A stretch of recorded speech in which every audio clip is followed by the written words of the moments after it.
Yo, what's up everybody? Today we're diving deep into some heavy history. We're talking about Algeria, a nation on the northern coast of Africa, and its complicated relationship with France. See, Algeria wasn't just any colony for the French. It was their first major stake in Africa, a place they called Algerie Française, like it was part of France itself. They held onto it for over a century, from 1830 to 1962. This wasn't just a visit, people. This was a full-on takeover. Now, some folks might try to sugarcoat colonialism, but let's be real, it was brutal. Imagine someone barging into your house, kicking you out, and then claiming it as their own. That's colonialism in a nutshell. And for Algeria, it meant decades of oppression, exploitation, and a fight for freedom that would shape the nation forever. We're talking about a clash of cultures, a battle for resources, and the resilience of a people determined to reclaim their homeland. This isn't just history, folks. It's about understanding the present. The echoes of colonialism still resonate today, shaping Algeria's identity and its place in the world. So buckle up as we unpack this complex and often heartbreaking story. Alright, let's rewind the clock to the 1800s. France, like that friend who always wants more, was hungry for power and influence. They'd already lost their grip on Haiti, so they were looking for a new playground. Enter Algeria, strategically located on the Mediterranean coast and seen as a gateway to Africa's riches. Now, Algeria wasn't just sitting there empty. It was part of the Ottoman Empire, ruled by a bey with its own culture, language, and way of life. But France, they saw an opportunity. They claimed an insult from the Dey of Algiers. Some say it was a diplomatic spat over unpaid debts, and used it as an excuse to invade. Talk about flimsy excuses, right? It's like picking a fight because someone looked at you sideways. The truth is, France had been eyeing Algeria for a while. They saw its potential for agriculture, its strategic location, and let's be honest, they wanted to flex their colonial muscles. So, with a flimsy excuse and a whole lot of ambition, France set the stage for a conquest that would have devastating consequences. In 1830, France launched its invasion of Algeria. They expected a quick victory, thinking they could just waltz in and take over. Boy, were they wrong. The Algerian people, from farmers to tribal leaders, put up fierce resistance. Figures like Emir Abdelkader became national heroes, leading the fight against French occupation. Think of it like this: you try to take over a beehive, you're gonna get stung. The French, used to easy victories, were met with fierce opposition. The Algerians fought back with everything they had, but the French had superior firepower and a ruthless determination to crush any resistance. Villages were razed, crops destroyed, and countless Algerians lost their lives defending their homeland. This wasn't a quick war, folks. It dragged on for decades, marked by brutal battles and acts of resistance. The French eventually gained control, but the spirit of resistance never truly died.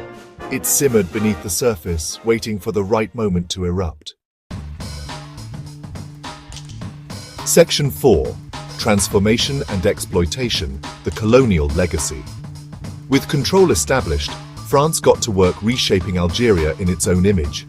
They confiscated land from the locals, often the most fertile and resource-rich areas, and handed it over to French settlers. These settlers, known as colons, established large farms and vineyards, profiting from Algeria's resources. The traditional way of life was disrupted as French laws and institutions were imposed. Arabic, the language of the majority, was sidelined in favor of French. Imagine being told you can't speak your own language in your own country. That's messed up, right?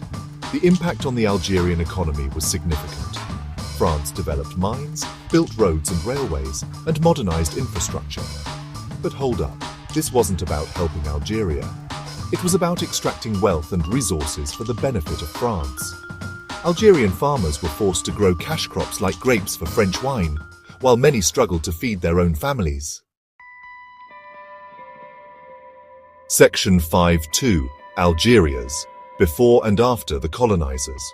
Before the French arrived, Algeria had its own rich and diverse culture. It was a land of bustling cities, nomadic tribes, and ancient traditions. The economy, while not industrialized, was largely self-sufficient. People traded goods, farmed the land, and lived according to their customs. Then, boom! Colonialism hit like a wrecking ball. The French occupation brought about dramatic changes. Cities were modernized, but often at the expense of traditional architecture and neighborhoods. The education system, while expanded, was geared towards assimilating Algerians into French culture. The economy, once diverse, became heavily reliant on France. Algeria was transformed into a supplier of raw materials and a market for French goods. This created a system of dependency that would have long-lasting consequences. Section 6. The Battle for Freedom, A Nation Rises.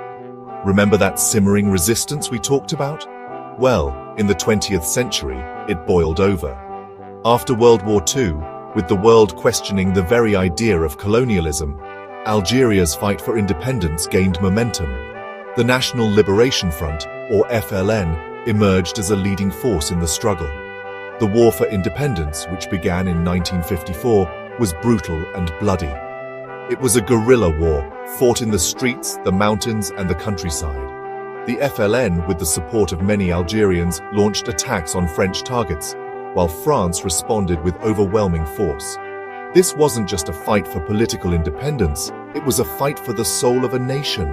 The war divided families, sparked international debate, and forced the world to confront the ugly reality of colonialism. Section 7. Independent Algeria Scars and Triumphs.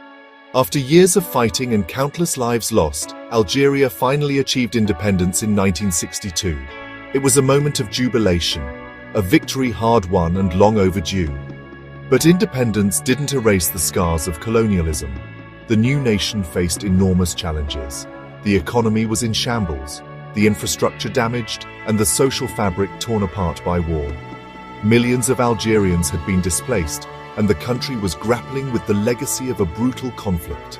Despite the challenges, Algeria rebuilt. They nationalized industries, invested in education and healthcare, and worked to establish their place on the world stage.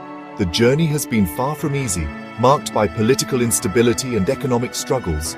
But through it all, the spirit of the Algerian people has endured. They fought for their freedom, and they continue to fight for a better future.